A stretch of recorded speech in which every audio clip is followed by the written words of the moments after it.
আসসালামু আলাইকুম। সংবাদে আপনাদের সবাইকে স্বাগত জানাচ্ছি। আমি ফিরোজ তোহা। শুরুতেই সংবাদ শিরোনাম। আন্তর্জাতিক বাংলা সংবাদে আপনাকে স্বাগত। প্রথমেই জানাবো একটি চাঞ্চল্যকর সংবাদ। দ্য এক্সপ্রেস ট্রিবিউনের প্রতিবেদন, কাশ্মীরে হামলার নেপথ্যে ভারতের গোয়েন্দা সংস্থা র জড়িত।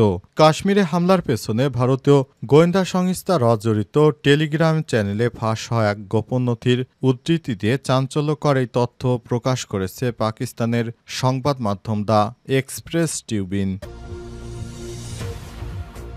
এরপর জানাবো, ইসরায়েলে দাবানলের নতুন না হলেও প্রথমবার ফিলিস্তিনিদের দোষারোপ, নেতানিয়াহু দাবিকে অগ্রাহ্য। জেরুজালেমে ইসরায়েলের গুরুত্বপূর্ণ দুটি শহরে বহু এলাকায় দাবানল ছড়িয়ে পড়ায় আগুনে পুড়ে গেছে। প্রায় ৩০ ঘন্টা পরেই আগুন একটু নিয়ন্ত্রণে এসেছে। তবে দখলদার ইসরায়েল এর ফায়ার সার্ভিস এবং নেতানিয়াহু বলেছে এই আগুন ফিলিস্তিনির মানুষের কারণে হয়েছে, কিন্তু তার এই দাবিকে অগ্রাহ্য করেছে ফিলিস্তিনের স্বাধীনতাকামী সংগঠনগুলো। এবারে জানাবো, পাকিস্তান সেনাবাহিনীর মহড়ায় আধুনিক অস্ত্র প্রদর্শন। ভারত ও পাকিস্তান উত্তেজনার মধ্যে ইসলামাবাদ এবার মহড়ায় আধুনিক অস্ত্র প্রদর্শন করেছে। আজ গণমাধ্যমের এক বরাদ্দে বিষয়টি নিশ্চিত করা হয়েছে। এবারে জানাবো, আজাদ কাশ্মীরে সব মাদ্রাসা বন্ধ ঘোষণা।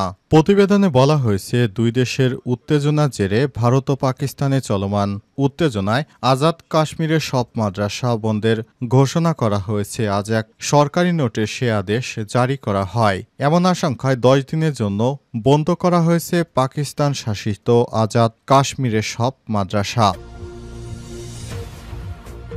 এবং সর্বশেষ জানাবো, ভারতের রয়ের এজেন্ট চিন্ময় মুক্তি পেলে ছাত্ররা আবারও রক্ত দিবে।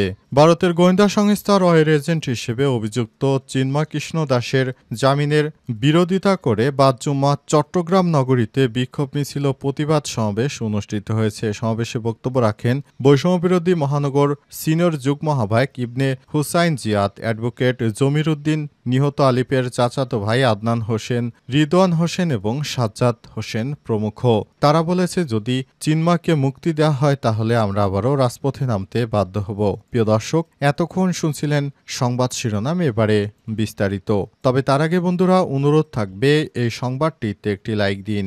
এই চ্যানেলে আপনি নতুন হয়ে থাকলে আমাদের সংবাদটি দেখতে দেখতে চ্যানেলটি সাবস্ক্রাইব করে রাখুন। কমেন্ট করে বন্ধুরা আপনার মূল্যবান মতামত জানিয়ে দিন আপনি বিশ্বের কোন দেশ থেকে বা বাংলাদেশের কোন স্থান থেকে আমাদের সংবাদটি দেখছেন এবং শুনছেন। আর বন্ধুরা, গাজা যুদ্ধে আপনি যদি নিরীহ ফিলিস্তিনিদের ভালোবেসে থাকেন, কমেন্টে ইয়েস লিখে বিশ্ববাসীকে জানিয়ে দিন। এবারে বিস্তারিত। দ্য এক্সপ্রেস ট্রিবিউনের প্রতিবেদন, কাশ্মীরে হামলার নেপথ্যে ভারতের গোয়েন্দা সংস্থা র জড়িত। কাশ্মীরে হামলার পেছনে ভারতের গোয়েন্দা সংস্থা র জড়িত। টেলিগ্রামে ফাঁস হওয়া এক গোপন নথির উদ্ধৃতি দিয়ে চাঞ্চল্যকর এই তথ্য প্রকাশ করেছে পাকিস্তানের সংবাদ মাধ্যম দ্য এক্সপ্রেস ট্রিবিউন। প্রতিবেদনে বলা হয়েছে, সূত্রগুলো জানায় এই নথিটি ভারতের সরকারের পাহেলগাম হামলায় জড়িত থাকার স্পষ্ট প্রমাণও বহন করে। নথিতে বলা হয়েছে, হামলার ৩৬ ঘণ্টা পর গণমাধ্যমে একটি পাকিস্তান বিরোধী বর্ণনা তৈরি করতে হবে। টেলিগ্রামে ফাঁস হওয়া গোপন নথির বরাতে প্রকাশিত প্রতিবেদনগুলোতে বলা হয়েছে, পেহেলগামে ওই ঘটনাকে অমুসলিম জনগোষ্ঠীকে লক্ষ্য করে চালানো হামলা বলে প্রচার চালানো সুস্পষ্ট নির্দেশ দেওয়া হয়েছিল। এতে দাবি করা হয়েছে, পাকিস্তানি গোয়েন্দা সংস্থাকে জড়িয়ে প্রোপাগান্ডা ছড়ানোর জন্য ভুয়া অ্যাকাউন্ট ব্যবহারের পরিকল্পনার কথা উল্লেখ করা হয়েছে। ওই নথিতে চলমান উত্তেজনার পরিস্থিতিতে ভারতকে হুঁশিয়ারি বার্তা দিয়েছে পাকিস্তানের সেনাপ্রধান জেনারেল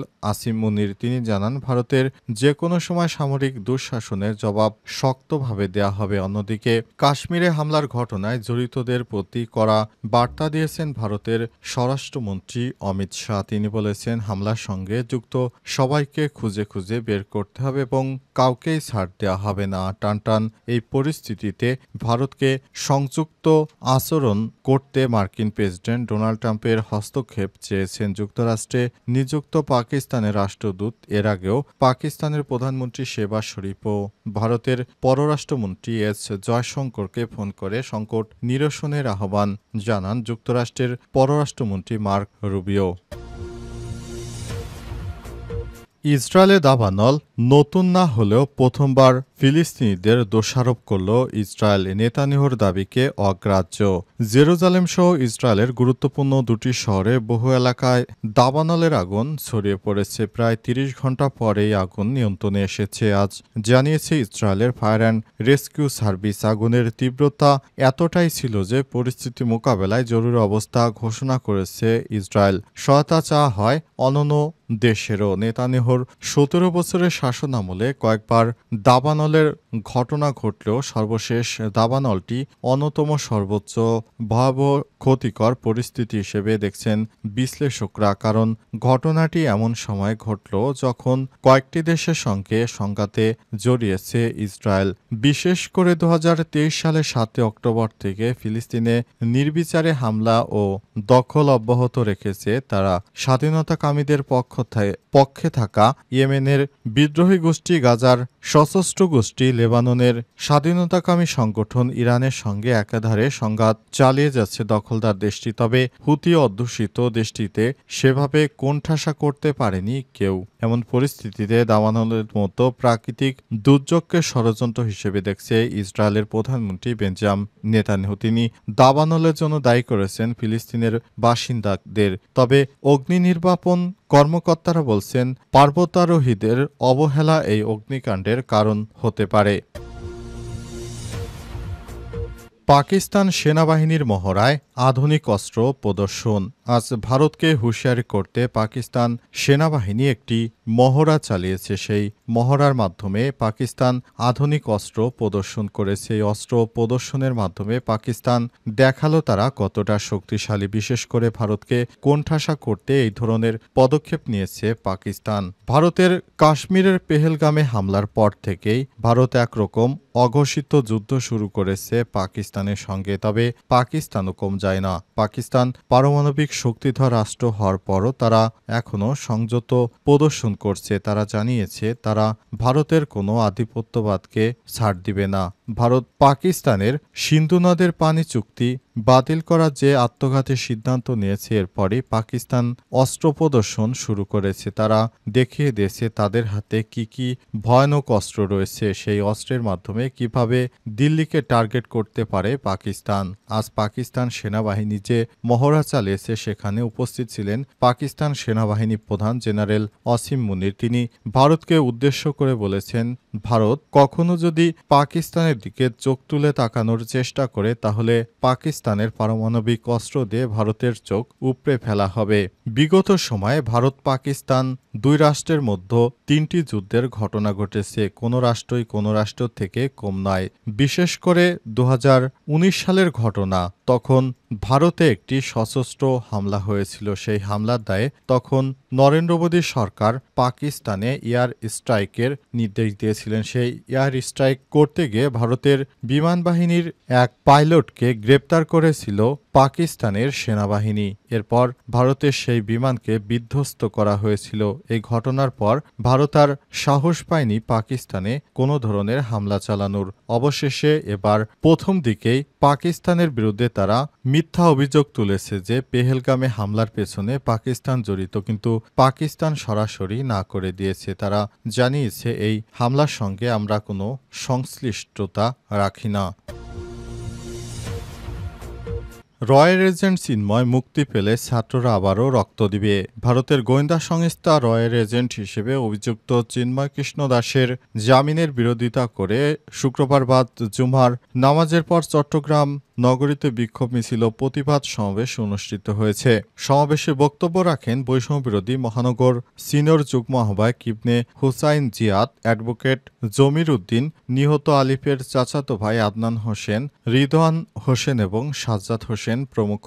আন্দারকিল্লা শাহী জামে মসজিদ থেকে শুরু হওয়া বিক্ষোভ মিছিলটি নগরীর বিভিন্ন সড়কে ঘুরে চট্টগ্রাম প্রেস ক্লাব চত্বরে গিয়ে শেষ হয়। প্রতিবাদ সমাবেশে বৈষম্যবিরোধী ছাত্র আন্দোলন চট্টগ্রামের নেতারা বক্তব্য রাখেন। বক্তারা বলেন, চিন্ময় ভারতীয় এজেন্ডা বাস্তবায়নের জন্য মরিয়া হয়ে উঠেছে। অ্যাডভোকেট সাইফুল ইসলাম আলিফকে হত্যার পেছনে তার অনুসারীদের হাত রয়েছে। তিনি একজন খুনি এবং বাংলাদেশকে নিয়ে ষড়যন্ত্রে লিপ্ত রয়েছে চিন্ময়ের মতো একজন কুখ্যাত সন্ত্রাসীকে যদি মুক্তি করে দেয়া হয় তাহলে বাংলাদেশটা আবারও ভারতের আধিপত্যবাদের মধ্যে আটকে যাবে। সুতরাং এত রক্ত আর জীবন দিয়ে আমরা চিন্ময়ের মতো সন্ত্রাসীকে ছাড়ানোর জন্য মাঠে নামিনি। আমরা সব সময় চাই চিন্ময়ের শাস্তি হোক। চিন্ময় একজন ভারতের এজেন্ট। চিন্ময় কখনোই বাংলাদেশের মানুষ হতে পারে না। সে সব সময় ভারতের এজেন্ডা বাস্তবায়নে কাজ করত। সুতরাং চিন্ময়কে যদি মুক্তি দেওয়া হয় তাহলে আবারও আমরা মাঠে নামব, কারণ চিন্ময় হচ্ছে বাংলাদেশের সবথেকে বড় শত্রু। চিন্ময়ের কারণে আমাদের ব্যারিস্টার আরমান আলিফকে হত্যা করার সাহস পেয়েছে হিন্দুত্ববাদীরা। তাদেরকে বাংলাদেশে আর কোনোভাবেই ঠাঁই দেওয়া হবে না বলেও জানান তারা।